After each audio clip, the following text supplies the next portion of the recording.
안녕하세요. 박날려입니다. 오랜만에 사구경 얘기 한번 해볼까요? 예, 내가 사구경 방송을 너무 많이 해서, 혹시 저를 사채업자로 아시는 분들이 있어서, 오해를 좀 부식시킬까 합니다. 저는, 과거에 사채업을 했다는 거지, 현재 사채업을 하고 있지 않고요. 또 사채업 중에서도 유가증권 할인업, 또 이런 그 부동산 담보대출 이런 게 전문이었지 요새 뉴스에 나온 악덕 사채업 그런 거는 안 했다고 그러기는 뭐하지만 경험상 좀 해보긴 해봤지만 뭘 그걸 전문적으로 해본 적은 없어요. 이제 처음에 사금융에 진입을 하면서 진짜 이도저도 잘 모를 때 이제 그런 거를 했었죠. 그래서 이게 뭐냐면 처음에 자금이 적으니까 예를 들어 처음에 제가 시작한 게 얼마 안 되는 돈이었기 때문에 얼마 안 되는 돈으로 할 수 있는 사금융업이 사실은 뭐 제한돼 있잖아요. 뭐 일수라든가 뭐 월변이라든가 아니면 뭐 자동차 담보 대출이라든가 전세 담보 대출이라든가 이런 좀 소액으로 움직일 수 있는 거에서 이 하기다 보니까 이제 어떻게든지 돈을 늘려야 되잖아요. 절 찾아오시는 분들 중에 보통 보면은 몇 억 가지고 사금융업을 하겠다고 절 찾아오는 분이 있어요. 근데 몇 억 가지고 사금융업을 하는 건 실전적으로 자기가 다 그걸 해야 되는데 그걸 내가 지금 그 이유를 안 하고 있는데 어떻게 가르쳐 줄 수 있어요? 가르쳐 줄 수가 없죠. 그러니까 이론적으로 가르쳐 줄 수 있어요. 내가 했었으니까 경험을 가지고 일수는 이렇게 하는 거다. 또 뭐 자동차 대출은 이렇게 하는 거다. 뭐 카드깡은 이렇게 하는 거다. 이렇게 가르쳐는 줄 수는 있지만 같이 할 수는 없죠. 왜냐하면 그 몇 억 가지고 온 거 가지고 나랑 뭐 나눠 먹을 수가 있어요. 아니면 내가 그 이익을 갖다가 날 다 줘도 내가 시원찮은데 그걸 그 사람을 위해서 그 할 수가 없잖아요. 그러니까 몇 억 가지고 사금융을 한다 그러면 그냥 어떤 종류에 대해서 자기가 직접 배워서 하는 방법밖에 없다. 나랑 같이 할 수는 없어요. 나랑 같이 할 수 있으려면은 뭐 몇십억, 몇백억은 있어야 뭐 나랑 같이 할 수 있는 거지. 몇 억 가지고 나랑 같이 할 수 없는데 나랑 같이 했으면 좋겠다고 희망하시는 분 있어요. 물론 몇백억을 가져와도 저랑 같이 할 수는 없어요. 저는 가르쳐는 줘도 같이는 안 합니다. 왜냐하면 그런 쪽으로 제가 이제 졸업을 했잖아. 저는 제가 제 방송을 쭉 보시면 알겠지만 저는 했던 거를 또 하지 않아요. 그래서 사금융업도 이렇게 다양한 종류를 다 해봤냐면 해보고 나서 또 다음 단계로 넘어갔지. 내가 계속 뭐 일수가 뭐 재미라고 해서 일수를 뭐 계속 뭐 몇십 년 이렇게 한 게 아니라 일수를 좀 해본 거예요. 그리고 또 이 뭐 카드 할인업도 해본 거지. 그거를 갖다가 계속적으로 막 몇십 년씩 그렇게 한 게 아니고 그걸 갖다가 이렇게 지금 그네들의 뒷돈을 대주거나 아니면 그네들의 일을 관여해서 배운 거지. 그 내 본업은 유가증권 할인업이 본업입니다. 어음 할인업이죠. 근데 지금 어음이 없잖아. 그래서 어음이 없어진 2000년도에 이제 그 이 어음이 없어지면서 이제 제가 이제 방향을 바꾼 게 이제 상품권 할인업이죠. 왜냐면 상품권 할인업이나 유가증권 그 어음 할인업이나 메커니즘이 똑같아요. 그래서 이 상품권 할인업으로 이제 방향 전환을 해서 세일 플러스라는 상품권 할인점을 시작했던 거고 이제 그 이후에는 이제 또 그 좀 단계를 넘어서 이제는 뭐 기업의 자금 조성이나 이런 일들을 했던 거죠. 그러니까 어떤 이 단계가 있잖아요. 그러면 내가 몇 억 가지고 사금융업을 할 수 있는 게 뭘까? 그거는 이제는 이게 만약에 소액으로 할 수 있는 거는 뭐 간단하게 하면 상품권 할인업 정도가 되겠죠. 근데 상품권 할인업 같은 경우에도 몇 억 가지고 하면요 바쁘기만 해요. 그거를 갖다가 이 부업으로 할 수가 없어요. 몇 억 가지고는. 몇 억 가지고는 본업으로 해야지 몇 억 가지고 본업으로 상품권을 한다?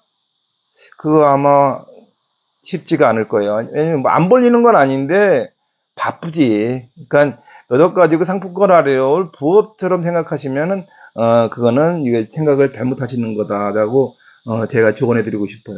몇 억 가지고 할 수 있는 가장 좋은 거는 일수죠, 일수. 일수. 그 종류가 여러 가지가 있어요. 뭐 웨이터 대출이라든가 다음에 이제 뭐 일수빵이라든가 뭐 좀 이게 돈이 그 아주 소액 몇백만 원도 없는 소액 자들을 위해서 할 수 있는 것들, 영세 상공인들 뭐 이런 거 아니면 뭐 카드 할인 뭐 이런 것들이 이제 이 소액으로 할 수 있는 사금융업에서 요새 이제 옛날에 1, 2억하고 지금 1, 2억은 차이가 많죠. 제가 30대 때 한 1, 2억하고 지금 1, 2억의 그 어떤 재산 가치는 엄청나죠. 그러니까 한 10배 이상 차이 나니까 옛날에 1, 2억으로 했다 그러면 지금 1, 20억으로 해야 뭘 해볼 수 있는 겁니다. 그래서 사금융을 몇 억을 가지고 사금융으로 업을 하겠다고 저한테 오시면 제가 소액을 갖다가 할 수 있는 것들은 가르쳐 드려요. 하지만 이 매세가 항세 투자금 발행이 씌워진다고 이 적은 소액으로 할 수 있는 영역이 적기 때문에 그거는 참고하시라 하고 말씀드리고 싶어요. 그럼 이제 고액을 갖다가 할 경우에는 할 게 많죠. 그래서 최소한 사금융업을 해서 다양하게, 왜냐면 우리가 투자해도 포트폴리오라고 그러잖아요. 3분의 1은 주식, 3분의 1은 현금 투자, 3분의 1은 다음에 이 부동산 투자 이렇게 해서 뭐 자산을 분배하는 그 포트폴리오라고 그러는데 사금융업에도 포트폴리오가 있어요. 그래서 사금융업에도 예를 들어서 이제는 그렇게 바로바로 회수가 되는 그런 그 일수라든가 뭐 자동차 대출이라든가 월변 이렇게, 그래서 최소한 월 단위로 이렇게 막 들어오는 그런 것도 있고, 또 이제 그보다 더 빨리 될 수 있는 거는 뭐냐면 이제 카드깡 같은 거라든가 그 2, 3일 만에 와서 돈이 들어오니까 그다음에 이제 상품권 할인 바로 사고 사러 팔고 하는, 그러니까 매일 현금 유동성을 며칠 단위로 아니면 당일 단위로 들어오게 매일매일 돈이 들어오게 할 수 있는 그런 지역군이 있고, 다음에 월변으로 식으로 해서 한 달에 이자가 이렇게 따박따박 들어오는 월변 그 메커니즘이 있고, 다음에 이제 이것도 하나의 사금융도 프로젝트 파이낸싱이라고 요새 그 B2B 대출이 있잖아요. 그러니까 뭐냐면 어떠한 사업에 투자해서 그거에 대한 금융이익을 챙기는 거를 또 이 사금융업에서도 합니다. 그래서 이제 그러한 이 작업. 그래서 이걸 좀 이렇게 자금이 많으면 이렇게 좀 분배를 해서 예를 들어서 뭐 기업의 뭐 인수 자금이라든가 아니면 경영권 프리미엄이라든가 이런 거를 좀 대납해 주면서 좀 계획해 보면 당장 뭐 한 달 안에 들어오고 이런 게 아니라 또 이제 프로젝트 파이낸싱이라 그래서 어떠한 뭐 시행 사업이라든가 이런 거를 할 때 장기적인 거를 보고 대출을 하고 그 베네핏을 받는 그 롱타임 대출 프로젝트가 있고, 다음에 매달 월 이자로 받아내는 그런 프로젝트가 있고, 다음에 매일매일 돈이 들어오는 그런 이제 상품권 할인랑 같은 그런 게 있어요. 그러면 어떤 거가 더 나냐 안 나냐는 그 사람의 재력의 포트폴리오지 낮고 안 낮고는 없어요. 그래서 사금융업을 할 때 저한테 오시는 분 중에 아예 돈도 없으면서 돈 있는 척해서 나한테 뭐를 얻으려고 해. 그래봤자 뭐 하겠어. 아무 소용이 없어요. 돈을 얻으려고 하면은 자기가 저한테 그 귀한 시간 내서 저한테 얻으려고 하려면 자기의 컨디션을 정확하게 얘기하셔야 제가 그 정확한 이 컨디션을 드릴 수 있는데, 그러지 못하고 돈이 없는데 나중에 돈이 생길 거니까 내가 미리 알아놔야 되겠다. 알아놓을 필요 없어. 왜? 그 정도로 돈을 번 사람이면요, 굳이 나한테 뭘 배워. 그 사업을 그냥 해야지. 예를 들어서 새우젓 장사로 해서 돈을 많이 벌었어. 근데 그 사람이 뭐 딴 걸 왜 해? 그거라도 많이 벌. 세상에는 비즈니스가 많잖아요. 그리고 한 분야에서 성공한 사람은 다른 분야로 안 가. 제가 말하는 거는 이게 그 장기적인, 그러니까 뭐냐면 노동력이 상실이 돼도, 예를 들어서 새우젓 장사를 계속 늙어서까지 막 나대기 치고 그럴 수 없잖아. 그러니까 이 사금융업은요, 계산기 눌러 손가락 근력만 있으면 돼. 남자가 문자만 넘어가면은 그 남자 구실 한대잖아. 마찬가지로 사금융은 이 손가락만 누를 근력만 있으면 할 수 있는 비즈니스 아니야. 그러니까 계산기 누를 근력을 말하는 거예요. 그러니까 결국은 어떤 분야에서 이제 성공을 하거나 어떤 분야에서 돈을 좀 많이 벌었는데 나 이제 그런 일 안 하고 좀 편하게 벌고 싶어. 그 우리 대표적인 게 뭐예요? 건물주 아니야. 그 돈 벌어서 건물 사갖고 그냥 건물 임대해 놓고 임대해서 따박따박 임대료 받는 거. 그게 여기서 조물주의 뭐 건물주라 그러는 거 아니에요. 근데 뭐래? 건물주의 사채업자야. 건물주는 나중에 전쟁날 건물 못 가져가. 사채업은 그냥 사업자로 딱 그냥 현금 유동성이 좋고, 예를 들어서 100억 가진 건물주가 100억을 어디에 투자할 수는 없잖아요. 근데 현금 가진 100억, 현금 100억가는 100억을 다 어디다 몰빵으로 투자할 수 있으니까 현금 유동성이 있으니까 베네핏이 큰 비즈니스에 참여할 수가 있다. 그리고 또 이거 어떤 가지로 건물주도 월세를 받듯이 사채업자는 이자를 받잖아요. 근데 이자 수익이 건물 임대 수익보다 훨씬 낮습니다. 비교도 안 되죠.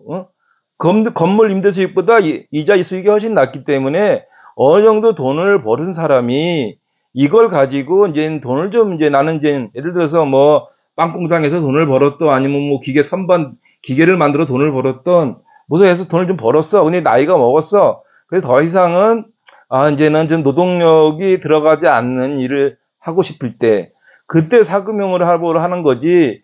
젊은 사람이 사금융 하겠다고 저한테 찾아오면 저런 사람이 돈이 얼마나 있겠어. 깨끗한 몇 억이겠지.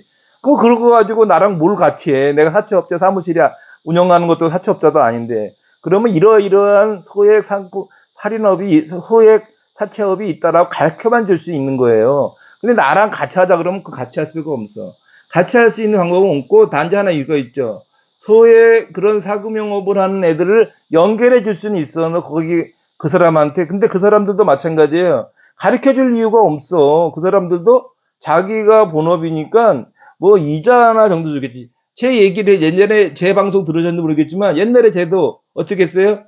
사채업자한테 돈을 맡기고 어마리너를 처음에 배운 거야. 제 방송 쭉 보셔봐. 처음부터 누가 가르쳐줘? 안 가르쳐줘요. 왜냐면 가르쳐줄 이유가 없잖아. 아무런 자기의 베네핏이 없는데 사채업자가 자기의 어떤 이 바운드리를 가르쳐 주겠냐고요. 예를 들어서 설렁탕을 잘 만드는 주방장이 있어. 예를 들어서 냉면을 잘 뽑는 주방장이 있어. 근데 그걸 갖다가 바로 주인한테 냉면 이렇게 뽑는 겁냐 하고 주방장이 가르쳐줘요? 안 가르쳐줘. 왜냐 그게 자기가 밥줄인데.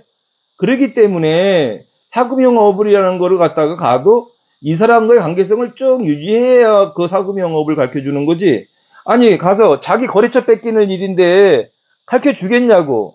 조금 좀 생각이 좀 없는 친구들이 있어요. 왜냐면 사금융업 저도 마찬가지로 어마리너를 할 때 어마리너 하는 우리 절 가르쳐준 사부가 어디 가라 그럼 어디 가고 어디 가라 그럼 어디 가서 심부름을 했단 말이야. 그런데 내가 만약에 창업을 하면 그 거래처가 내 거래처가 되는데 그 거래처 뺏기는 거 아니에요. 그래서 처음엔 그렇게 가르쳐주지 않아. 가르쳐줄 수도 없고. 당신 같으면 가르쳐주겠어? 어디서 싸게 떼오고 어디서 비싸게 파는 방법을 노하우를 알았는데 생뚱맞게 그냥 어저 같이 하자. 형제지간에도 나눠 먹는 일은 없어. 에? 내가 한 10억을 벌었어. 그러면 형제들한테 한 1, 2억은 줄 수는 있어도 여기 벌은 걸 갖다 반 띄워줄 수는 없잖아. 아니면 내 벌은 사업 메커니즘을 형도 하세요 다 줄 수는 없잖아. 그러니까 마찬가지로 사금융업이라는 거를 갖다가 그냥 쉽게 너무 보지도 말지만 너무 또 어렵게 볼 것도 없어. 하다 보면 다 알게 돼요. 그래서 그냥 그러한 사금융업을 하는 사람한테 가서 배워도 좋은데 그렇게 배워도 좋고 이론적인 건 내가 다 이 디테일하게 현실적으로 해봤기 때문에 내가 다 가르쳐 드릴 수 있어요. 이렇게 해라. 리스크 관리는 이렇게 하라고 약해는 드릴 수는 있지만 결국 그 리스크의 책임자는 본인이에요. 이론은 가르쳐 줄 수 있지만 또 내가 또 가르쳐 줘도 나도 까먹을 수가 있어. 왜냐면 몇십 년 전에 하던 건데 요새 시대가 또 바뀌었잖아. 그러면 이제 질문을 하면은 내가 다양한 경험을 했기 때문에 그런 상황은 이렇게 하라고 조언해 줄 수 있는 거죠. 예? 그런데 결국은 뭐예요? 아까 선생님이 열심히 가르쳐도 서울대 가는 놈이 있고 연세대 가는 놈이 있고 삼류대 가는 놈이 있잖아. 그건 본인들의 재량이야. 그걸 내가 가르쳐주면 무조건 서울대 간다 이런 선생님 있어? 없잖아. 그렇지만 가르쳐는 줄 수 있으면 그다음부터 본인의 노력이 좀 필요하다. 내가요 아무리 가르쳐줘도요 내가 왜 40, 50대 잘 안 가르쳐 주려고 그러냐면 40, 50대 되면 가르쳐 줘도요. 지가 나를 검증하려고 해. 예? 검증 능력이 있는 사람이 검증을 해야지. 검증 능력도 없는 게 검증을 해. 그러니까 못하는 거예요. 할 수가 없지. 검증이라는 거는 자기가 그걸 알아야 검증이 되는 거잖아요. 그러니까 처음에 스텝 바이 스텝으로 한 단계 한 단계 이런 사금융의 세계를 알고 이래야 되는 거지. 임야 개발도 마찬가지예요. 당장 저한테 임야 개발을 가르쳐달래. 임야 개발 어떻게 가르쳐줘요? 뭐 얼마나 많은 변수가 있는데, 뭐 불법으로 뭐 군수가 알아갖고 뒷백으로 뭐 임야 개발을 할 거야? 소식과장으로 뒷백으로 임야 개발을 할 거야? 그거요, 100%요. 깜빵 가는 일이고 사기꾼들이 하는 짓이야. 뭐든지 합법으로 해야 되는데, 합법으로 하다 보면 많은 도발 변수가 있잖아. 그 많은 도발 변수들을 한번 겪어봐서 배워야 되는 거지. 그 많은 돌발 변수를 어떻게 뭐 7박 8일, 30박 31일 가르쳐줘도 다 가르쳐줄 수가 없고, 가르쳐주다가도 내가 까먹고 못 가르쳐주는 것도 있어. 알아도 못 가르쳐주는 게 있다고. 그러니까 본인이 열심히 배우려고 노력을 해야 내가 뭘 가르쳐주는 거지. 본인이 노력을 안 하는데 무슨 어떻게, 예를 들어서 밥상을 차려주면, 아, 밥은 지가 알아서 떠먹어야지. 아, 밥을 씹어서 주면 들어오서 먹겠어? 안 되잖아. 그러니까 본인들이 알고 있는 지식과 또 본인들이 모르는 경험을 나한테 얻어가야 된다 생각을 해야지, 내가 그냥 뭐 밥숟가락까지 떠주는 밥상을 차려주는 걸 떠나서 뭐 밥을 떠줘서 씹어서까지 줘. 갓난애기냐? 갓난애기니까 모르고 먹는 거지. 조그만 그 밥 엄마가 밥 씻어주면 먹겠어? 들어서 안 먹지?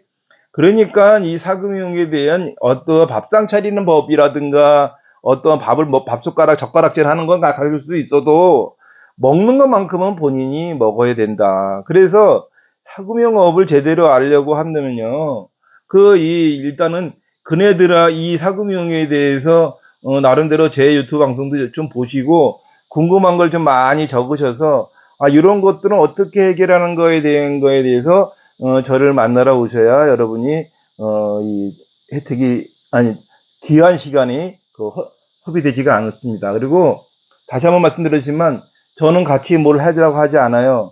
하지만 가르쳐는 줘요. 그리고 여러분이 뭐 몇 억 가지고 뭘 해보려고 한다 그러면 저는 하지 마시라. 돈을 좀 더 벌어서 하시라. 왜냐면 아무래도 뭐 몇 억 가지고 하다 보면은 불법적인 거에 편법과 합법 사이에, 불법과 합법 사이에 편법이 있잖아. 편법을 할 수밖에 없어. 그러다 보면은 이 심장이 약한 사람은 못 하는 거야. 그러니까 그냥 몇 억 가지고 뭐 사고 명업을 하겠다. 그런 거는 그냥 내가 안 가르쳐줘도 그런 애들은 그렇게 하고 있어. 근데 그냥 뭘 해서 좀 몇 억 가진 거 가지고 사고 명업을 해봐야겠다 생각해 보세요. 3억 가지고 사고 명업을 했어. 그러면요, 나라에서 이 법으로 인정한 게 연 20%야. 그러면 이 3억 가지고 한 게 6천만 원밖에 못 버는 거예요. 그렇잖아. 그러면 6천만 원, 아니, 6천만 원인가? 아니, 제가 요새 헷갈린 거 맞지? 맞아. 6천만 원도 안 되는 거야. 왜냐면 12개월로 나눠야 되니까. 그러면 12개월로 나눴을 때 내가 수익이 되는 게 얼마나 되겠어요? 그러면 그거 가지고 생활하는데 뭔 재미가 있겠어. 그래서 제가 말씀드리잖아. 사금융업은 일단은 자금을 좀 확보하고, 그다음에 그런 합법적으로 하는 게 1년에 6천만 원밖에 못 버리니까 12개월로 나누면은 얼마 안 되잖아. 그러니까 500도 안 되는 돈 가지고 재미없잖아. 그러니까 이 편법으로 갈 수밖에 없는 거야. 그래서 근데 내가 좀 이렇게 좀 뭐 강심장이면 편법으로라도 가겠지만 괜히 잘못해서 깜빵 갈까봐, 세금 폭탄 맞을까봐 두려워서 못할 거 아니야. 그러니까 하지 마시라는 얘기예요. 차라리 자기가 하는 일 잘 벌어서, 제가 원하는 건 이 운용할 수 없는 돈을, 그러니까 내가 노동력을 쓰지 않고 돈을 벌 수 있는 사람한테는 저를 찾아오시면 좋은 도움이 되지만, 자기가 노동력까지 투자하면서 이 돈을 벌려고 하는 사람들은 그냥 지금 돈 버시는 일로 그냥 계속 하시라. 그냥 그렇게 권하고 싶어요. 오늘 사금 얘기 오래간만에 했으니까 저기 했는데, 제가 최근에 이 사금융업을 좀 배우겠다고 소액 가지고 오시는 분들이 있는데, 소액 가지고 와서 사금융업 해봤자 본인이 직접 떼야 되는 거지 저랑 같이 할 건 없어요. 저는 가르쳐 드리는 선생인 거 잊지 마시고, 사금융에 대해서 궁금한 게 있으시면 이메일이나 댓글 남겨주시면 제가 성실히 답변하겠습니다. 오래간만에 사금융 얘기하다 보니까 또 이렇게 시간이 훌쩍 지나갔는데요. 계속해서 좋은 거 궁금한 거 있으시면 제가 답변해 드리겠습니다. 감사합니다.